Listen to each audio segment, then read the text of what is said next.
Dalawa sila sa maituturing na veterano pagdating sa pagbibigay ng katatawanan sa masa.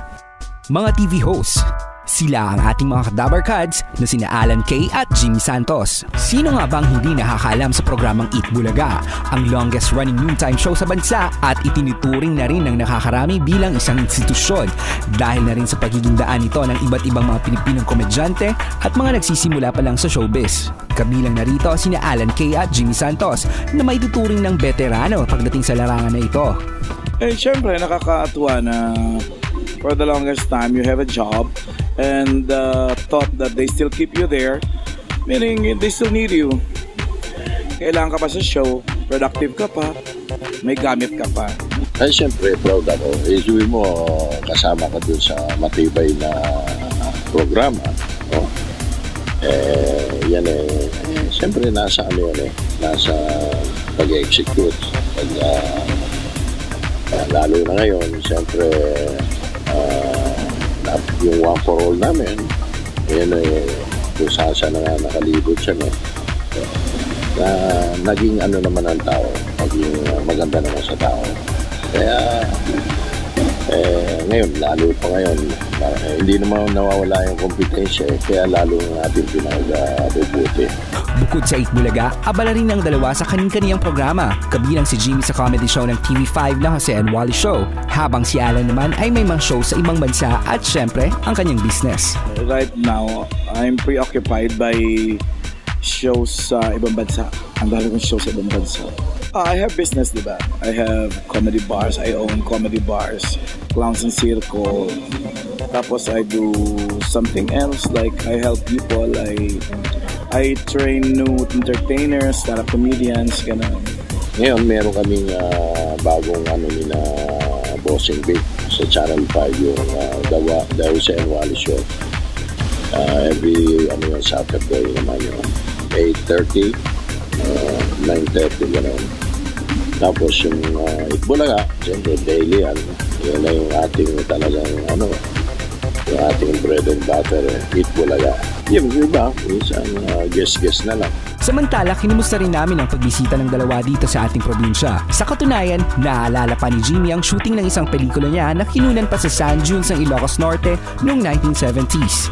Yung Andalusia, nasa lawag kami noon, pero pupunta kami doon sa desert, yung tinatawag ng pinagsushootingan, madalas na pinagsushootingan ng Panday. Doon kami, talagang hindi ka pwedeng nakapa. Talagang napakainit nung doon ng buhangin. At saka yun, hindi pa Tony si congressman na Rudy Pariñas. Kilala ko na yun. Doon sila nakilala na siguro mga 1 buwan mahigit kami sa lawag Hindi ko mabilang kung ilang beses ako napunta ng Ilocos Sur. Pero dito sa Bantay, first time, parang 2 years ago yata, nag-show din ako sa Vegan Fiesta rin. Dito sa Bantay, first time. Alam niyo ba na isa sa kasamahan nila sa Eat Bulaga na si Ruby ay isang Ilocana? Kaya naman may mga ilan-ilang ring mga salitang Ilocano ang kanilang natutunan. Dijabanger, Garampingat. Si Ruby kasi Ilocano, di ba? Si Ruby, ang bilis kasi ng dialect ng ng Ilocano Pero maganda pag pinakikinggan mo, masayang pakinggan. Lalo pag nag-uusap sila, magandang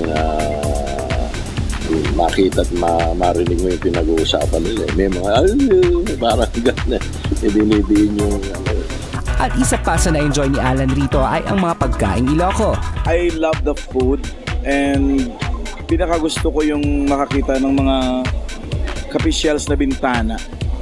Yung kung paano pinreserve ng Ilocos yung heritage, that's the original Filipino style, architecture, engineering, art, nakakabilib.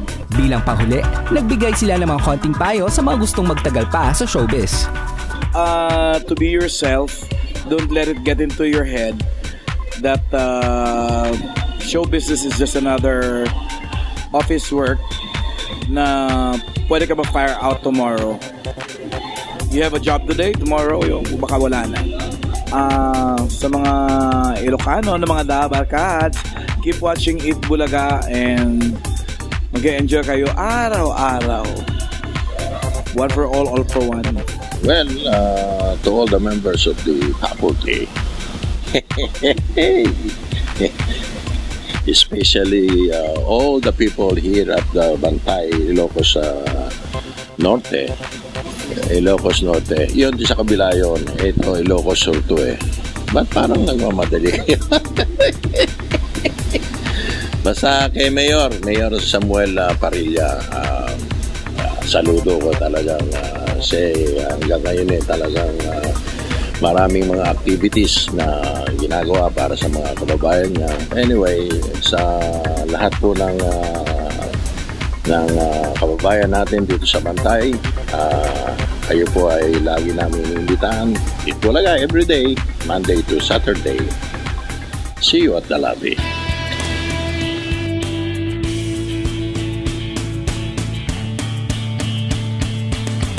Jimmy Santos po. Kayo nakikinig at nanonood dito po sa Core TV. Hi, ito po si Alan Kay at nanonood po kayo ng Core TV. At yan po mga kaibigan, na panood natin ang ating mga Dabar Cats sa Eat Bulaga na sina Alan Kay at Jimmy Santos. Alam mo ba, grabe, sobrang longest running noontime show na talagang Eat Bulaga. At talagang grabe, mula pagkabata siguro, sobrang amazed ako dahil talagang napakagaganda at patuloy pa rin sila nakakapag-entertain ng mga tao. Malit pa ako nun eh. Gano'n kasi yan. Kaya talaga. Napapanood ko na sila. And good thing kapatid kasi so proud talaga kasi nung pumunta sila sa Barangay 9, Kutaw, Vigan, Ilocos Sur.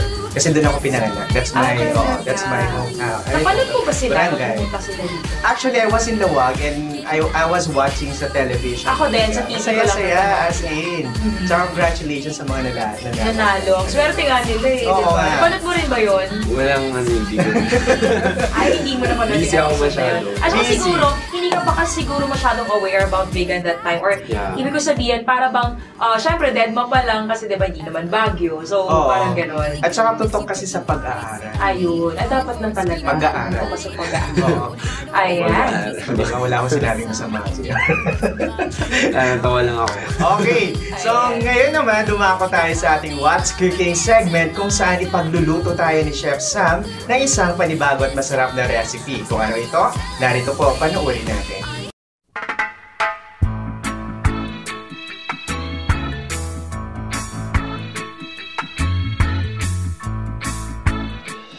Hello Ilocano! Welcome back to another episode of What's Cooking with me, Chef Sam. And for today, we are going to do another recipe which is called Oriental Pesto Dish. So ayan, napakasimple, 3 ingredients lang po ang ating gagamit. 4 ingredients. So eto na siya. First off, we're going to roughly chop some garlic para sa ating prawns.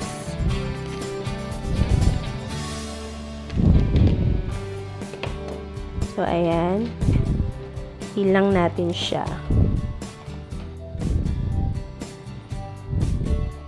Tapos, dito guys, naka-preheat na ako ng boiling water for our miso later. Ipa-blanch lang natin siya. Tapos, ito-toss natin siya together with the pesto and the shrimp.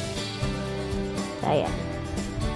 So, napakadali lang siyang gawin. It takes about 15 or less.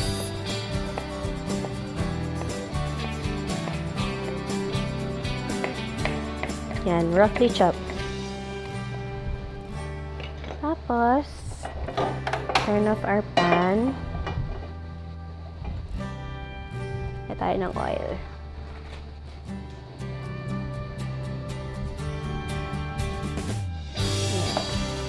So, konting-konting oil lang ang gagamitin natin pang saute kasi yung pesto natin is meron na rin siyang oil. So, ayaw naman natin ng masyadong oily dish. So, ito.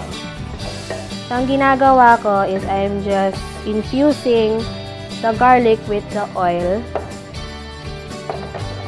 Ayaw natin na ma-burn yung ating garlic. Kumbaga,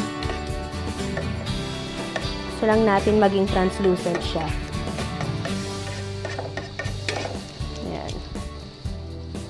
And then our peeled shrimp.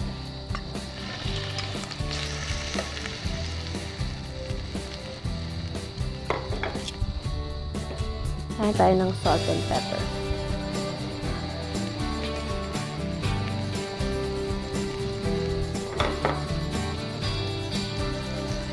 Sasaute lang natin. Tapos, we already have here prepared basil pesto. So, again, guys, like I said before, pesto is actually the process of doing, pulverizing or grinding stuff from a mortar and pestle. So, ito, gagamitin natin ngayon is pesto, basil pesto. Kulang tayo ng konti muna. Pang-coat natin sa ating shrimp. Tapos check natin yung ating water. So if you can see little bubbles spurting out of the water already, pwede natin ilagay yung ating miswa. Kasi blanch lang naman natin to. It wouldn't take long. Yan.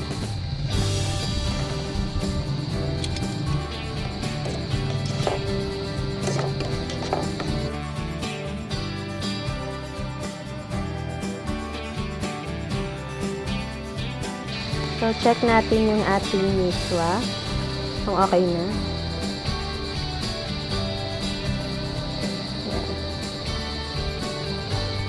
Ayan natin ng mushy na noodles. So, tingnan lang natin kung okay na ba siya. I think that's okay. Add tayo ng pesto pa kasi itotoss na natin yung ating miswa.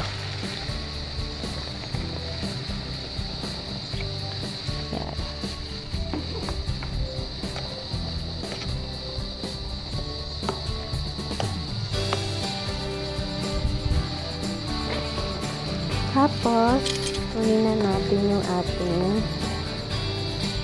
miswa. Nalagay na natin dito.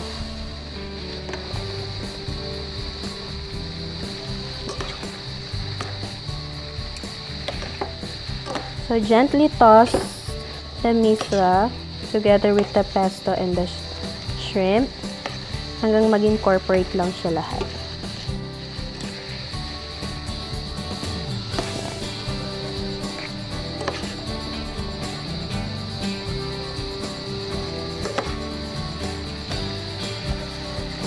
So, this will be ready in about a minute or so. Coat lang natin siya. And very, very mild. Ayan.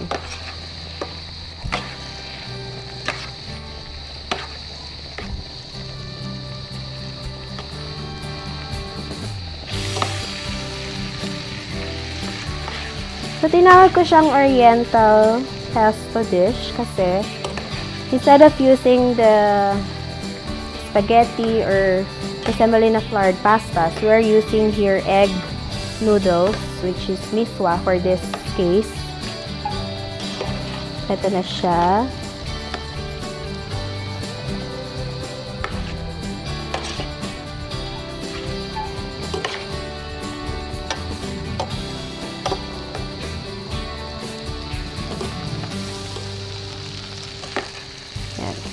So, ito na, plate na natin yung ating pasta dish.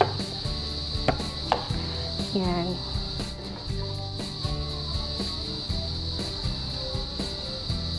So, when you serve something like this, kailangan lagyan natin ng height yung ating noodle dish para hindi siya flat na ganon.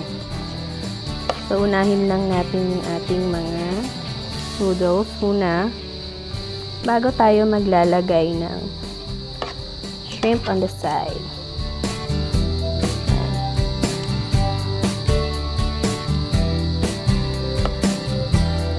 Spread lang natin.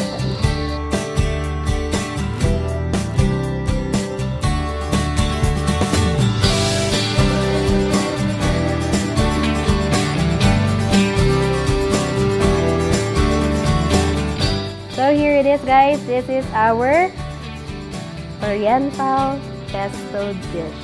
Ayan, tinatawanan na ako ng aking cameraman right there, Kuya JJ. Ayan, before anything else, I would like to thank again Mr. and Mrs. Ray and Maricor Jurado for our location today, and of course, Dr. Sheila and Christina Jurado. Their clinic is located at